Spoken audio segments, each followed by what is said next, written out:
छत्रपती शिवाजी महाराज नजरानं घेऊन आले. म्हटले एवढं ठेवा, म्हटले महाराज तुमच्या घरामध्ये 18 विश्व दारिद्र्य आहे. काय खावं चिंता आहे जिजाबाईंना. घरामध्ये काहीच नाही, कारण घर चंद्रमौळी आणि चुलीवर हरळी. जावो पुरती भिके कुत्री घर राखी, असा प्रसंग आहे. काहीच नाही घरामध्ये.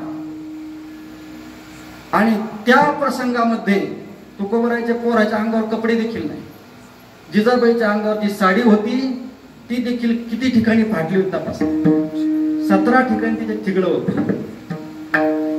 आणि मग अशा प्रसंगात महाराजांनी नजराना पाठवला. दिव्य रेशमी वस्त्र पाठवले, सुवर्णाच्या मोहरा पाठवल्या.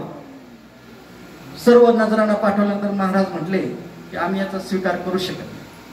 काय दिला ठेवा आम्हा विठ्ठलची व्हावा.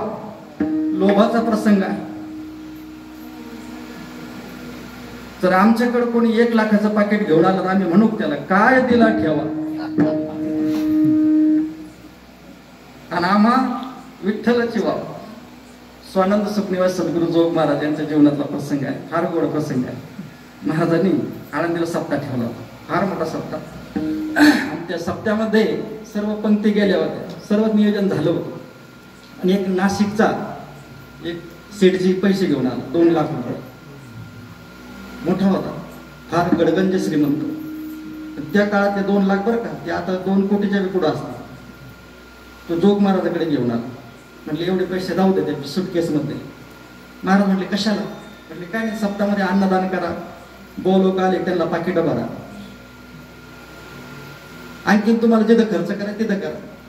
महाराज म्हटले नाही, म्हटले आमचं नियोजन झालेलं आहे, अन्नदात्याने अन्नदान केलेलं आहे.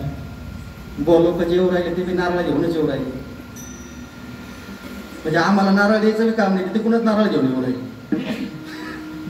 जोग महाराज आता त्या काळात बैलगाडी यायची, ते आपल्यासारख्या गाड्या थोडं त्यावेळेस बैलगाडी यायची.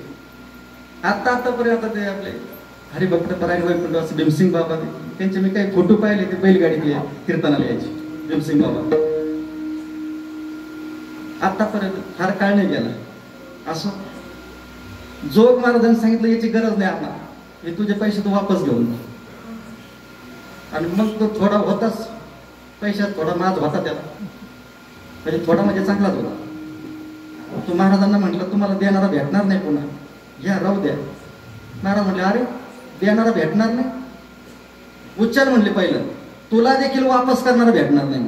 लक्षात घ्या, तुम्हाला म्हणतो ना देणारा भेटणार नाही, तर तुला देखील वापस करणारा भेटणार नाही. घेऊन जा उच्चार, हे तुझ्या घरी तिकडं, हे आम्हाला हमाल काय करायला लावू नको म्हणून. हे पैसे घ्या ना अन्नदान करा, आम्ही तुझ्या हमाल एक म्हणून. तू तिकडे काय करायचं ते कर. आत्ता देवगडला प्रसंग घडला, आत्ता पौर्णिमेला बाबाकडे मी कोणतरी 2 लाख रुपये घेऊन आलो होतो. ते बाबाला म्हटले, देवगडच्या बाबांना, याचा कुठंतरी आपण विनियोग कर. बाबा म्हटले नाही, ते तुम्ही तिकडे काही करा, आम्ही याचं काहीच करू शकत नाही, देऊच नका म्हटले, आम्हाला गरजच नाही. वापस केले त्याचे पैसे. बरं आत्ताच पौर्णिमेचाच प्रसंग आहे बघा. ते म्हटले कुठेतरी गोरगरिबाला किंवा कुठेतरी तुमच्या संस्थांना कुठेतरी लावा. म्हटले बिलकुल नाही, आमच्याकडे कमीच नाही. म्हटले उचल, म्हटले तू निघ, म्हटले तुमच्या हाताने कुठेतरी करा, म्हटले तुझं तू कर, म्हटलं तुला जिथं करायचं तिथं कर. किती आलिप्त राहतात बघा हे साधू. लोभाचा प्रसंग आहे, पण लोभाच्या प्रसंगात देखील कसं राहिलं पाहिजे.